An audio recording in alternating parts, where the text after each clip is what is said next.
Kag sa number 1, dalan sa Don Salvador Benedicto, one lane lang anay ang malabyan bangod sa natiphag nga duta.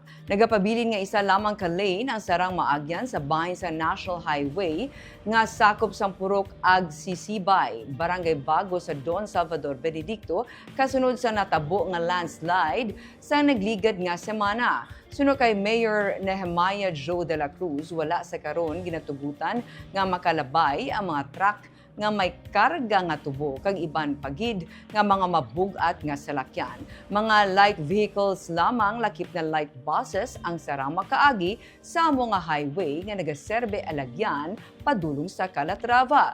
Pathag sang alkalde, dako ang halit nga natugas sa ginabulubanta 50 meters nga landslide. May mga nahalitan man nga pananom kaangay sa mga humayan kag mga pinya. Mga 27 million tub 35 million pesos ang ginabulubanta kinahanglanon para lubos nga makaayo ang apektado nga bahin gani temporary solution anay ang ila nga ginapatuman.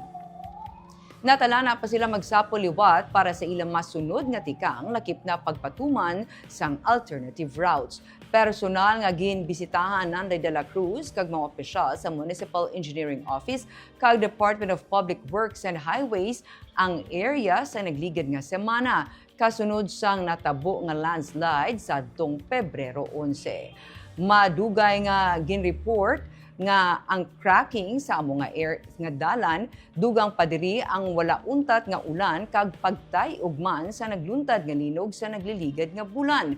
Ang ginalantaw man mga kabangdanan.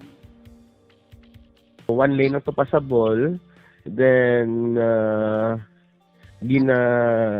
tinguan to namon may solusyon na kami to nga temporary lang anay for not para hindi lang gid totally damage para maging pasabol pang isa ka lane. May steps na kami to ni DP pero we will try to when talk kami meeting kami when to implement that band-aid solution on the anay, but I would like to thank also the Office of Secretary Vince Dizon for the fast action to check the area sa landslide. So ano lang ang salakyan, Mayor? May limit ang salakyan nga pwede makaagi like ang kabugaton sa salakyan? Yes, ma'am. Wala gid tutuan ag sumong paagi sa mga heavy na mga tinulers nga fully loaded. Like example, mga truck sa tubo or fully loaded. Pero mga light vehicles pwede.